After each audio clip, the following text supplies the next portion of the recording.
Hey, what's up, guys? The episode after the end of the season, Mamelodi Sundowns bottled it. And let's be honest, it was a terrible season. Let's go. That's how it goes? They keep asking about the best when they know it's me. Okay. Asking about the rest when they know it's me. Straight in, I guess. You know it's me. Mamelodi Sundowns are out of the CAF Champions League. They were knocked out on away goals against Wydad. Mara Sundowns, can't they? What happened? What happened? How could you throw away such a golden opportunity? I say throw away because Sundowns took the lead twice within this game. They took the lead twice. And the second time they led within the game, there was just 12 minutes. 12 minutes to play of the game. And I could not believe what I was seeing. The poorest game management I've seen from Mamelodi Sundowns throughout the whole season. It's the wrong time to throw it away because they got so close to the final and they played much better than Wydad did. And of course, Wydad have got the experience. But sometimes it's not only just down to experience. At the end of the game, Rhulani was asked about, do you want to keep playing this way? Could have there been an uglier way to win the game? And he said, no. He said, we will win the CAF Champions League, but we'll win it with the club's principles. I hear all of that. Like Rhulani, I hear all of that, right? Okay, cool. But I just feel like Sundowns' innocence is what could be stopping them from winning this prize.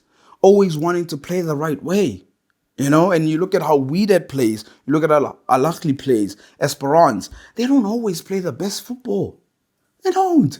But eventually they get the end result in what they need. You go to group stages. Sundowns were far better than Al Ahly, but guess who's in the final?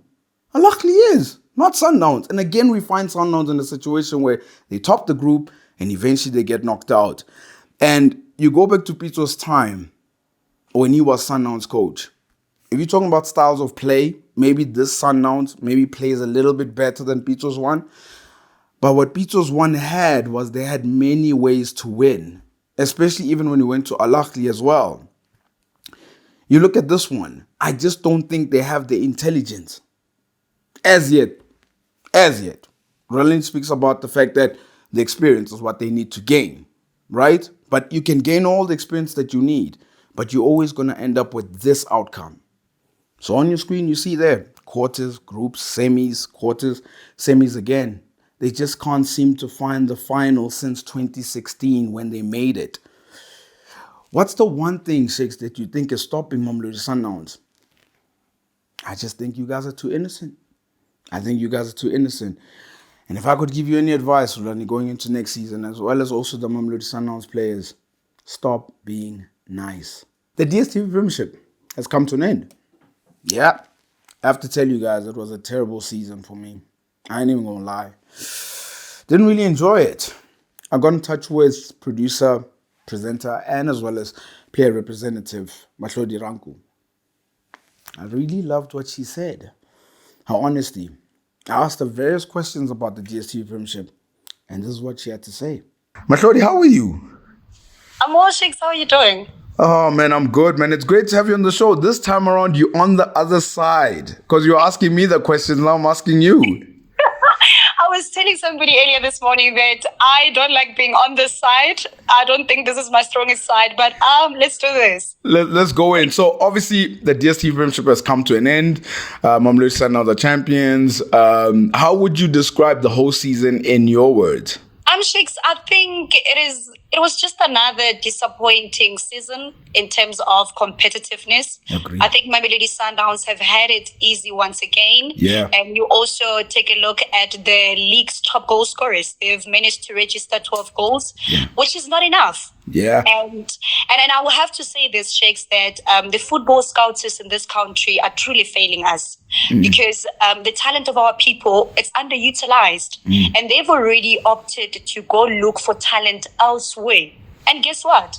They're bringing mediocre players.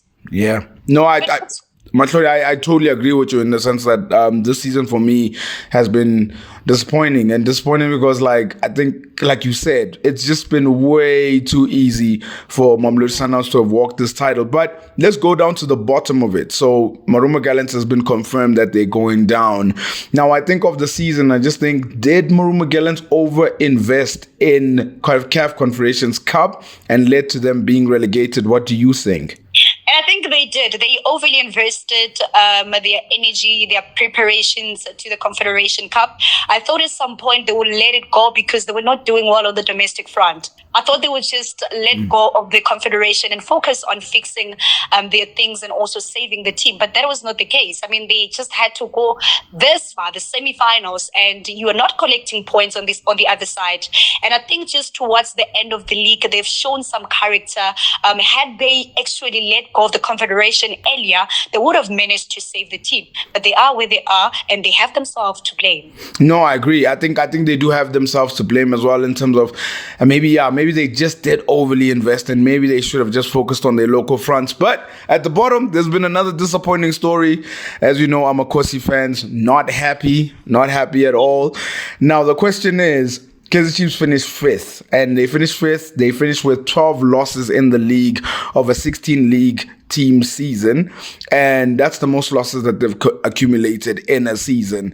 Now the question one has to ask, did Kaizer Chiefs make a mistake with appointing Atazwane? I wouldn't say they made a mistake, Shakes. I believe and I think it's very important that we give our people an opportunity to prove themselves, particularly our legends. But very unfortunately for Atazwane, I think he came at a time where the team is desperate for trophies. And Kaizer Chiefs is a big brand, and you do know that, and he knows that himself. And the tremendous expectations from fans and the management can be very overwhelming. But I also think that there is some areas that Atazwane still needs to work on as a coach. He still needs to establish what kind of a coach does he want to be. Do you want to be a coach that with an ability to build a team from scratch? Do you want to be a coach that's able to get the best out of your team, or do you want to have a mixture of both? But right now, I think he still needs to work on a lot as a coach. Oh man, I certainly agree. But now, if Mamelodi is, let's say, Kaizer, for example, Kaizer Junior, if you're the sporting director, do you give Atazwane one more season? Shit, don't do that to me. I mean, to be fair, I'm not gonna lie. I have been. To be fair, I've been relatively disappointed with regards to how the season has gone. And I think maybe for me, if I was to answer the question, is to say I think maybe the club might be too big for him, and it's something that I've noticed. And it's not to say Atazwane won't be a good coach. I think he'll be a good coach with time. But I just think Kaizer Chiefs right now needs someone who is much more of a leader. But let's get closer to the top. Second place, Orlando Pirates. They have won the MTN 8. They're going into the final of the Nedbank Cup. It looks like Jose is building something. Can he close the gap on Mamelodi Sundowns next season? Not anytime soon, Shakes. Mamelodi Sundowns are way ahead of South African teams. Orlando Pirates do have talent. They do have talents to get something out of the season, out of every season. I mean, you can look at them this season. They've managed to qualify for the CAF Champions League. They are in the final of the Nedbank Cup. They can get something with the talent that they have. But chasing Mamelodi Sundowns, giving Mamelodi Sundowns a run for their money, you're stretching way too far for them. Mamelodi Sundowns are way ahead. But I just feel like the standard of the league is what really affecting Mamelodi Sundowns in CAF Champions League. No, it's a very good point. Are you saying that the league is not competitive enough for Sundowns to compete on the continent? No, it's not. It's not competitive enough to go and face the challenges that comes with the CAF Champions League. When it comes to when you're in South Africa, you think, oh, they're on top of their game, oh, they are the best, until you actually meet the best, and then you realize that, okay, we are not doing enough. They are not challenging us enough. I mean, how many teams have attacked Mamelodi Sundowns, and how many times have Mamelodi Sundowns surrendered to South African teams? Oh man, I can't believe Mamelodi. I'm actually agreeing with you in the sense that teams here do not challenge Mamelodi Sundowns, and unfortunately it lets them falter. It's almost like that PSG thing when they get to Champions League, because they don't have that much competition in Liga, and that is what happens, right? Same story, you got it right. So now, with the final question that I have, football of the season, the nominees are out. We've got Saleng, who's been amazing for Orlando Pirates, Williams with a lot of clean sheets, and Mokwena, who's played a lot of games. Who does Mamelodi pick as football of the season? Chicks, I'm still struggling to find the point of reference that the panel is using to select the nominees, because I believe that we should be having a conversation about Kanye Samayo. We should be having a conversation about Mendieta, but I don't understand how they didn't make it here. And when you look at these two players that I've mentioned, Shakes, they're not playing for a team that has a star player in each position, but they are making it out of that team. But I don't know, just working with what I have right now, I don't know who to give it to between Saleng and Mokwena. But I'll go with Munapule Saleng. Yeah, Munapule Saleng has been very good, without a shadow of a doubt. And if he could win the Nedbank Cup, it's obviously going to strengthen his case. That's for sure. So, Mamelodi, you've been a great guest. Unbelievable. I need to have you back here one more time next season, perhaps. But I really do appreciate it. Thank you so much, Shakes. I really appreciate your time too.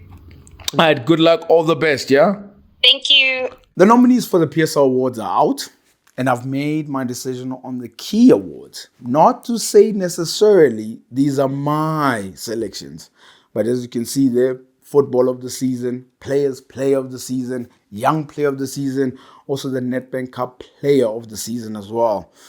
So those are my selections, and what I want you to do that's watching, I just want you to tell me, which ones do you disagree with? Let me know. Give me your take. Let me hear what you guys have to say. Star of the Week, Moegoe of the Week. This is a new segment to the show. Star of the Week, I highlight who or what was a standout this week. And Moegoe of the Week, who flopped this week. Let's start with the star. Maritzburg United. Congratulations. They avoided the drop. I put them as my stars because they had to play their last game earlier than everybody did due to the CAF schedule of Mamelodi Sundowns. And they played against Sundowns and they got the credible draw that they needed to go to the relegation playoffs. So big ups to them. For the Moegoe, I think this is going to surprise many. I've gone with Mamelodi Sundowns. You do not take the lead twice in a game, especially considering the fact that there was 12 minutes to go, a chance to play in the final, to throw it away like that. That is my Moegoe of the week. It's time for our weekly bet of the week. The purpose of this segment is to show you my bet slip in hopes that it helps yours light and green. The more accurate, the more cash you get. Let's get into it. So I got a hunch this past week. Manchester City against Real Madrid. I tweeted it, I put the link, and I placed the bet. And there you have it. Yeah, nearly tripled my money. This week, put up the bet slip, as you can see there. I've teamed up with Betway squad captain Prof. What do you guys think? I can make up to 11,900 based on that bet slip. Amazing. Amazing what we cooked up. If you want to win with me and Prof, the link is down there. Click it and let's go. That is Bet of the Week, sponsored by Betway. Remember to practice responsible betting at betway.co.za. Until the next one, all the best. We've come to the end of the show. Now let's run towards the Nedbank Cup final. Orlando Pirates going up against Sekhukhune United. And you know what I think? Sekhukhune is getting beat. Don't forget to like and subscribe and hit the notification bell so you're notified for future episodes. We're just minutes away from something incredible. He's the last hurdle in Oscar's multi-bet. With Win Boost, another great feature from Betway, every leg he adds could boost his win by up to 300%. There it is. It's a shoe. It's a goal! What a win boost! All thanks to Betway.